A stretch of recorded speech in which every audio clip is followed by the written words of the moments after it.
Thanks for tuning in to this week's news recap. First headline: UK bank customers are being blocked from Binance. On Monday, Barclays announced that its customers would no longer be able to use credit or debit cards to make payments to Binance. The UK-based bank sent a notice saying, quote, "As you've made a payment to Binance this year, we wanted to let you know that we're stopping payments made by credit/debit card to them until further notice. This is to help keep your money safe." On Thursday, Spanish banking giant Banco Santander announced a similar move by blocking payments to Binance for UK customers. A spokesperson explained, quote, "In recent months, we have seen a large increase in UK customers becoming the victims of cryptocurrency fraud. Keeping our customers safe is a top priority." Additionally, according to the Financial Times, Binance has temporarily suspended payments from the Single Euro Payments Area, or SEPA, the EU's payment network. Binance described the suspension as, quote, "beyond our control," and said it is, quote, "working hard to find a solution with our partners." The company expects to have SEPA payments live within 7 days. For now, customers in 36 countries cannot use this system to deposit cash on a Binance, though withdrawals are still allowed. Binance's regulatory struggles come after a June announcement from the UK Financial Conduct Authority, or FCA, which said Binance should not be allowed to operate within the UK. Likely as the result of numerous actions adverse to Binance across several jurisdictions, on Thursday, CEO Changpeng Zhao published a blog outlining the company's plan for regulation and development as the crypto industry grows.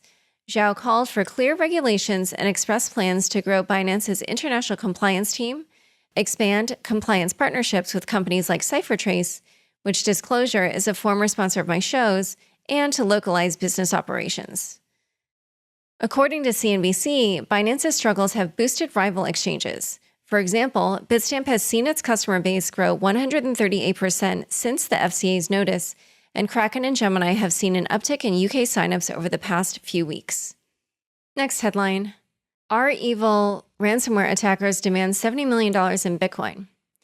Last Friday, ransomware cybercrime syndicate REvil executed an attack that impacted the systems of at least 200 companies in the US. On Sunday, REvil published a statement declaring, quote, "We launched an attack on managed service providers. More than 1 million systems were infected. If anyone wants to negotiate about universal decryptor, our price is $70 million in Bitcoin.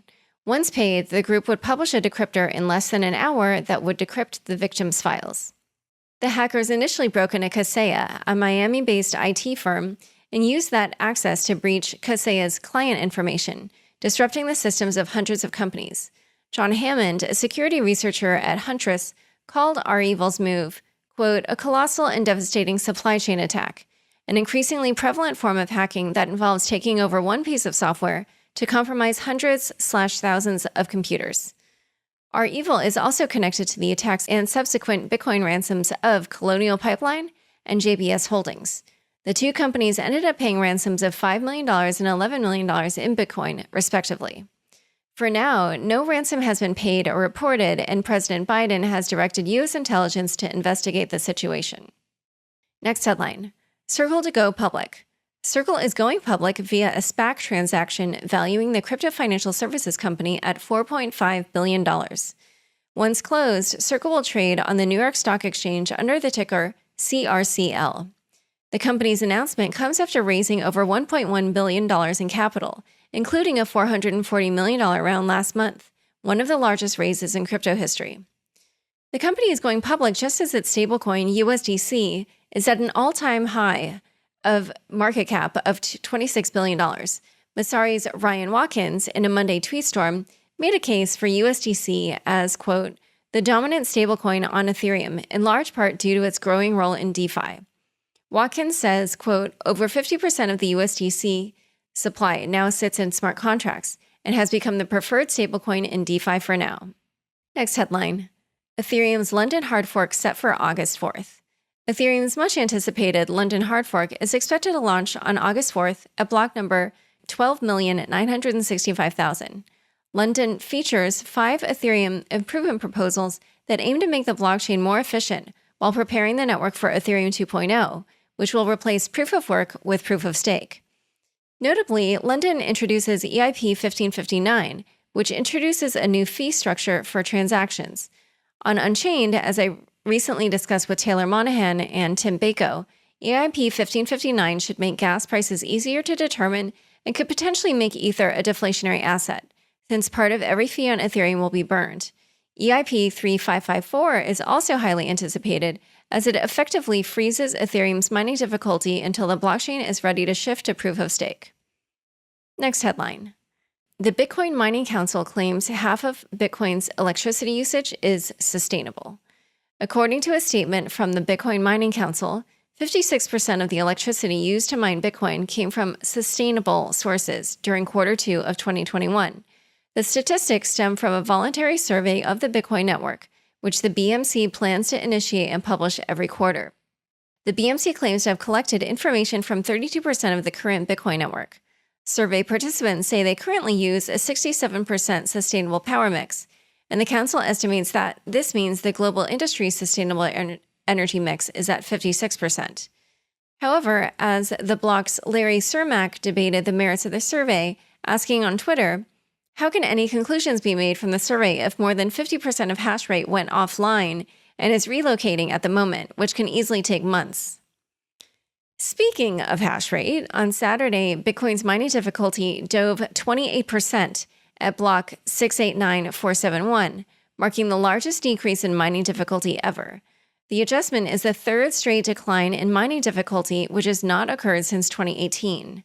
With mining difficulty plunging, mining profitability should increase, and already has in some cases, as metrics from BitUda, a digital asset financial services platform, show. Revenue has potentially almost doubled. Accordingly, June results from Marathon Digital, a Las Vegas-based mining firm, show the miner produced 17% more Bitcoin than in May, bringing in 256.6 Bitcoins. Marathon's Q2 haul of 654 Bitcoins is more than 3 times its production from Q1. Next headline. Tesla could face $100 million in Bitcoin impairment. According to CNBC's Kate Rooney, Tesla may have to list its Bitcoin holdings at a loss due to how the SEC requires companies to report intangible assets. When news of Tesla's purchase of $1.5 billion in Bitcoin was announced in February of this year, Bitcoin traded at $38,000. In Q2, Bitcoin fell as low as $31,000, the number Tesla must report on its balance sheet. Like any intangible asset, Bitcoin must be listed as an impairment charge if the price dips below the initial value it was purchased at. While Tesla has not published its Bitcoin purchase price, Rooney explains that analysts expect to see a loss between $25 million and $100 million in Tesla's next quarterly report. She added, quote, "The big thing crypto and analyst communities are watching. Did Tesla sell any Bitcoin in the quarter to make up for some of those losses? Per SEC guidelines, Tesla could not mark up the value of its Bitcoin. Of course, Tesla sold 10% of its Bitcoin in Q1, a sale made public when Bitcoin was priced around $50,000. Next headline. DeFi Summer Part 2, Institutions Welcome. 2 DeFi protocols set to release an institutional product saw their tokens jump this week. Aave increased by about 25%, after announcing its Aave Pro platform would launch later in July. Aave Pro is a permissioned version of Aave built for institutions. Through a partnership with Fireblocks, Aave Pro will require institutional investors to pass KYC verification to interact with the DeFi protocol. Comp also jumped about 25% following an institutional DeFi announcement of its own. Last week, Compound Labs, the company behind Comp, announced a new company, Compound Treasury. In collaboration with Fireblocks and Circle, Compound Treasury will allow institutional investors to access juicy DeFi yields without directly interacting at a protocol level. The newly minted institutional DeFi company is offering a guaranteed interest rate of 4%. In addition to Aave and Comp, many of the best performing tokens came out of the DeFi sector this week, including, over the past 7 days, Synthetics being up about 45% and Uniswap up also 15%. Next headline, Wyoming welcomes first legalized DAO into the U.S. On July 1st, the American Crypto Fed DAO was legally recognized in the state of Wyoming, becoming the first decentralized autonomous organization to be recognized in the United States. The recognition arrives after Wyoming passed a bill in March allowing DAOs to officially register and obtain the same rights as LLCs within the state. The American Crypto Fed DAO is built on the EOS blockchain and plans to create a fee-free monetary system via its algorithmic stablecoin, Ducat. The protocol's governance token, LOCK, will be minted according to the token definitions in SEC Commissioner Hester Peirce's safe harbor proposal, which would grant projects a 3-year grace period to decentralize before coming under U.S. securities law. Time for fun bits. Zero Contact to be first feature film NFT. Two-time Oscar winner Anthony Hopkins' latest film, Zero Contact, will be released on Welle's NFT viewing platform, marking possibly the first time a feature-length movie will be minted and sold as an NFT. Welle will most likely have 4 to 5 different NFT drops in July and August regarding Zero Contact.